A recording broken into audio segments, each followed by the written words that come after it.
Halo warga pecinta KDM, baru-baru ini KDM lagi dilaporkan ke KPK guys. Wow, luar biasa. Bukan kaleng-kaleng guys. KDM langsung dilaporkan ke KPK. Nah, yang jadi pertanyaan, kenapa KDM ini dilaporkan ke KPK? Apa kesalahan daripada KDM? Kemudian, baru-baru ini lagi viral di media sosial di mana Kang Deddy Mulyadi itu mengalami masalah yang sangat luar biasa dalam melakukan normalisasi kali yang ada di Karawang. Ada banyak masalah ya. Nah, yang jadi pertanyaan, apakah masyarakat Karawang itu sendiri tidak suka kalinya dibersihkan? Lalu kenapa banyak banget masalah? Ada mantan jaksa, ada lurah, ada kepala desa, ada ketua LSM, dan lain sebagainya. Nah, yang jadi pertanyaan, kenapa sebegitu bejatnya gitu ya warga-warga yang ada di sana gitu ya? Bukan semuanya tapi ya. Tapi saya melihatnya di sini ada semacam permainan gitu. Nah, yang jadi pertanyaan, permainan seperti apa yang dimainkan oleh warga yang ada di sana sehingga mempersulit yang namanya normalisasi kali yang ada di Karawang? Tonton video ini sampai habis, jangan di-skip biar Anda dapat insight-nya. Baru-baru ini Kang Deddy Mulyadi dilaporkan oleh oknum LSM atau organisasi abal-abal bernama KAMI. Saya nggak tahu apa kebijakan KAMI ya. Pokoknya singkatan daripada organisasi itu bernama KAMI. Saya melihat organisasi KAMI adalah organisasi abal-abal guys. Kenapa? Karena dia melaporkan Kang Deddy Mulyadi. Bayangkan Kang Deddy Mulyadi itu sangat luar biasa gitu membantu masyarakat, tidak pandang bulu gitu, sangat jujur gitu. Nah, pemimpin sejujur Kang Deddy Mulyadi ternyata tidak lepas dari yang namanya laporan daripada oknum organisasi LSM bernama KAMI. Nah, yang jadi pertanyaan, kenapa Kang Deddy Mulyadi dilaporkan? Jadi kronologinya gini, konon katanya Kang Deddy Mulyadi ini dilaporkan karena dugaannya ketika proyek-proyek yang digencarkan oleh Kang Deddy Mulyadi ini tidak memberikan atau tidak menaruh yang namanya pelang. Biasanya itu kalau ada proyek tuh ya ada yang namanya pelang gitu. Misalnya nih proyeknya sekian miliar gitu ya. Kemudian ini dikerjakan oleh PT ini ya dan akan berlangsung dari tahun ke sini sampai tahun ke sini atau bulan ke sini sampai ke situ ya. Jadi ada keterangan di situ. Nah, karena tidak ada pelangnya, maka Kang Deddy Mulyadi itu dilaporkan ke KPK. Tidak ada yang namanya integritas gitu ya. Itu kata kami ini ya. Tapi kan menurut saya pribadi, zaman sekarang kan zaman online ya. Nggak harus misalnya nih ya manual di pinggir jalan harus diterapkan pelang gede gitu. Sama seperti orang kampanye. Kalau kampanye itu nggak harus di pinggir jalan ya kan. Seperti ngasih spanduk ya, ngasih umbul-umbul ya, atau ngasih stiker gitu. Nggak harus kan, bisa dengan bikin video misalnya ya, kemudian bisa dengan bikin konten misalnya ya, atau dibikin secara online gitu ya, dilaporkan terhadap pemerintah secara online dan sebagainya. Menurut saya itu sangat-sangat bisa banget ya, nggak terlalu kaku gitu ya, nggak terlalu makan biaya gitu. Kalau misalnya bikin pelangnya di proyek misalnya nih ya dikerjakan oleh bla bla bla misalnya, itu kan terlalu makan biaya ya. Kalau misalnya ada yang komplain, lalu dari mana kita mengakses dananya gitu, dana pembangunannya, siapa yang bangun dan sebagainya. Kan ada yang namanya katalog, ada yang namanya situs-situs. Sekarang kan serba online semua ya. Saya memperhatikan Kang Deddy Mulyadi itu salah satu pemimpin yang menandatangani apapun itu ya dari jarak jauh online gitu ya.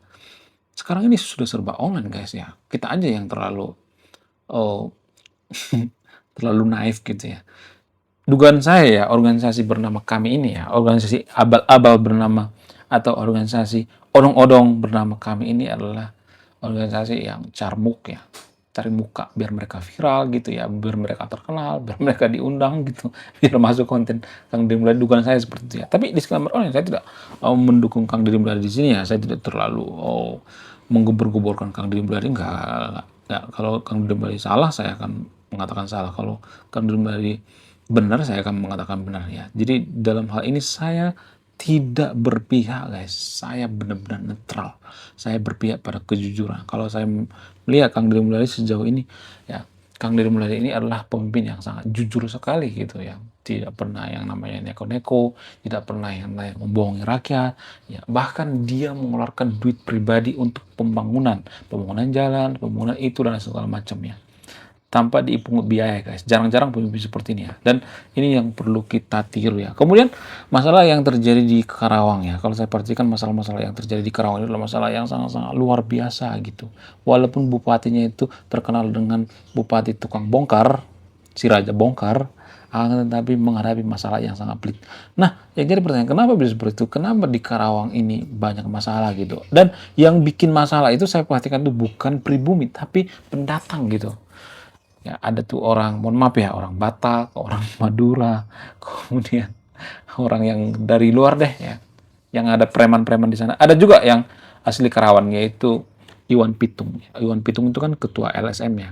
Saya memperhatikan, mohon maaf ya, saya tidak menjelekan Iwan Pitung di sini ya, tapi kalau saya perhatikan Iwan Pitung itu adalah orang yang sangat-sangat licik sekali ya kalau saya perhatikan. Perlu diperiksa gitu. Sangat licik sekali.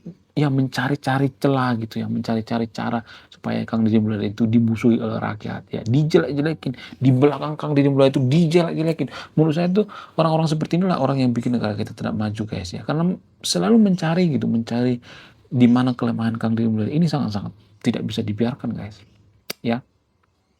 Iwan Pitung ya, kemudian Lesmana Saragi dan lain sebagainya, ada banyak itu ya orang-orang yang bermasalah di sana. Ada mantan jaksa gitu ya, bayangkan mantan jaksa itu sampai ngamuk-ngamuk nggak jelas gitu. Kenapa? Karena diserobot, bukan diserobot ya, karena lahan basahnya atau priuknya diganggu, padahal kan itu kan tanah negara ya. Jadi negara harus tegas gitu, nggak boleh memberikan kelonggaran bagi orang-orang yang tolol seperti ya orang-orang yang ada di Kerawang ini. Nah, kemudian pertanyaan selanjutnya misalnya, kenapa tanah di Kerawang ini sangat mahal sekali ya? Kalau saya perhatikan sangat mahal, hampir imbang dengan Jakarta ya. Kenapa? Karena di sana banyak kawasan industri ya. Jadi karena banyaknya kawasan industri sehingga orang-orang berbondong-bondong pergi kerja ke sana ya, kemudian tanah akan semakin mahal guys ya. Makin hari, makin hari, makin hari. Tanah akan semakin mahal sehingga mereka menyerobot yang namanya kali gitu ya, sungai dan sebagainya. Karena apa? Karena tanah sudah semakin sempit ya, sehingga mereka memberikan eh, melakukan yang namanya sesuatu hal yang ilegal, yaitu orang-orang yang tinggal di kali kalau dinormalisasi maka mereka marah-marah ya, kejang-kejang kelonjotan berjamaah. Jadi inti dari semua ini, kenapa bisa seperti ini? Karena adanya permintaan yang sangat tinggi sekali ya, permintaan tanah di Karawang. Sehingga apa? Sehingga masyarakat di sana itu kali pun dijadikan tempat usaha gitu. Rame gitu ya. Banyak dilalui oleh masyarakat ya.